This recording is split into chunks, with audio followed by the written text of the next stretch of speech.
और उसमें कई आईएएस ऑफिसर सहयोग करते थे, जिसमें एक श्रीमान छवि अग्रवाल भी थे, छवि रंजन, जो डिस्ट्रिक्ट मजिस्ट्रेट ऑफ रांची थे इनकी सरकार में, और दूसरे आईएएस अफसर अमित अग्रवाल थे, विष्णु अग्रवाल थे।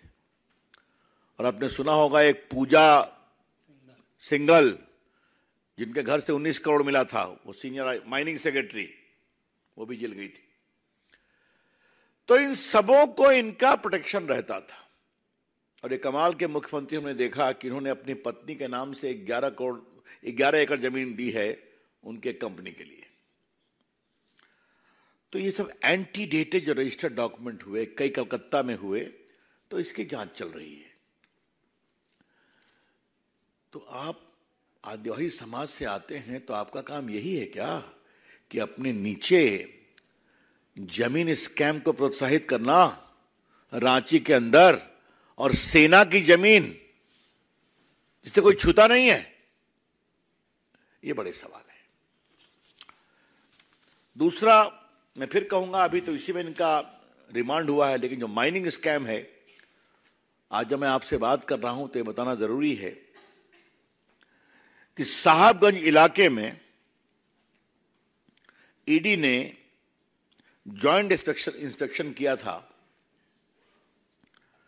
4,952 केस ऑफ इलीगल माइनिंग पिछले 3 साल में आया है, यानी श्रीमान हेमंत सोरेन के मुख्यमंत्री काल में आया है।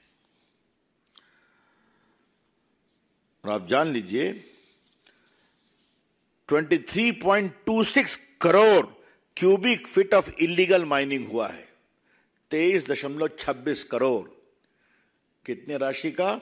1,250 करोड़ का। मतलब ना कोई परमिशन है, ना कोई पट्टा है, किए जाओ। और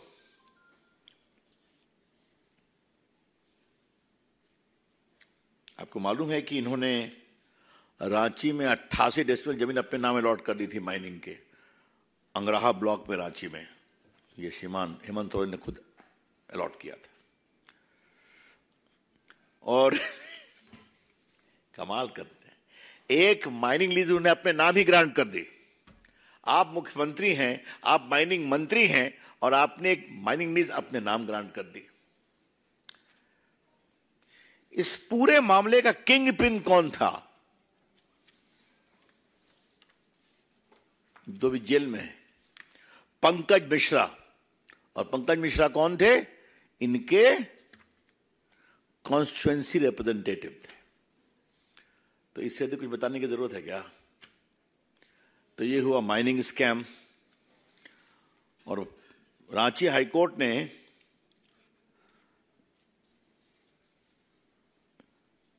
(2023) में एक टिप्पणी की थी, इसको मैं पढ़ना चाहता हूं, इन बेल वगैरह संबंध में। All is not well in the mines department, ये कहा अप्रैल 22 में। और 23 में कहा, the story of prosecution ED reminds one of a crime thriller where the state withers and the crime cartels with political connection clash for natural resources of the state.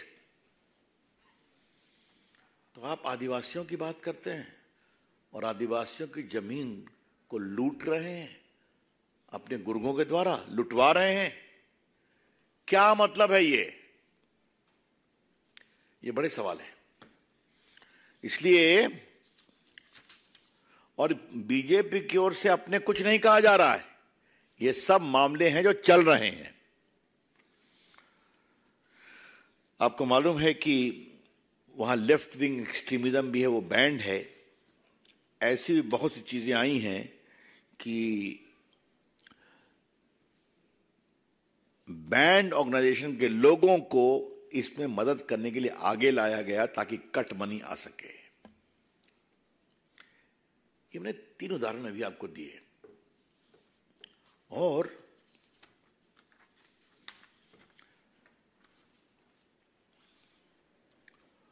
आप हैं mining minister, आप अपनी पत्नी के नाम जमीन दे देते हैं एज ए मुख्यमंत्री, अपने नाम पर एक माइन अलॉट करा देते हैं। आप माइन अलॉट करके आप माइनिंग लाइसेंस भी ले लेते हैं। जमीन है सेना की जमीन न कोई एलिनेट कर सकता, न ट्रांसफर कर सकता, न बेच सकता है। उसका क्या हाल है मैंने आपको पढ़ के सुना के बता दिया।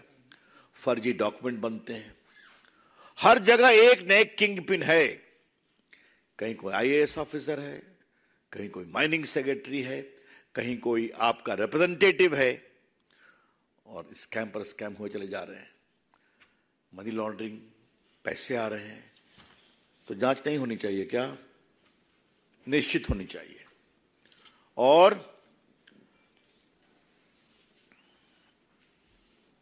बहुत अच्छी टिप्पणी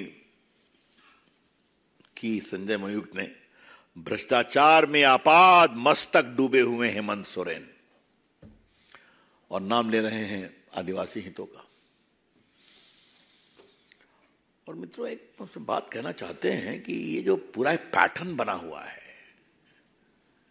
जितने लोग जेल में गए अभी तक बेल मिला है क्या? दिल्ली के एक बहुत ही स्वयंभू लोकप्रिय उप मुख्यमंत्री जेल गए, कितने दिन से जेल में है।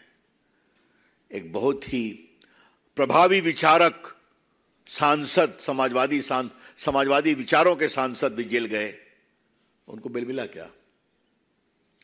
वो बंगाल के बड़े बड़े मंत्री जो बड़ी बड़ी बातें करते थे, उनके घर से कभी 60 करोड़ निकल रहा है, शिक्षकों की नियुक्ति में, किसी के घर से राशन घोटाले में भी पैसे निकल रहे हैं, करोड़ों रुपए, बेल मिला क्या? बिहार में जब लालू से पूछताछ होती है, ये सारे स्कैम पहले के हैं, इस समय के नहीं है, और नोटिस पहले से जा रही है। 8-10 बार आपको नोटिस दी गई। तो मेरा परिचय आपको मालूम है कि चारा घोटाले में मैं ही वकील था पीआईएल में, जो लालू जी को जेल हुई। तो मुझे लगा कि उस जेल जाने के बाद थोड़ा वो सुधरेंगे, संभलेंगे। तो चलिए, रोज नई नई कहानी है। तो अगर आप भ्रष्टाचार की कहानी करेंगे तो कार्रवाई तो होगी ना, और कार्रवाई होनी भी चाहिए, यही सवाल है। तो मित्रों, आज पार्टी की ओर से पार्टी को लगा कि हेमंत सोरेन की सही कहानी बतानी चाहिए, इसलिए मैं यहां उपस्थित हुआ। अब आपके सवालों का उत्तर देने के लिए तैयार हूं। धन्यवाद।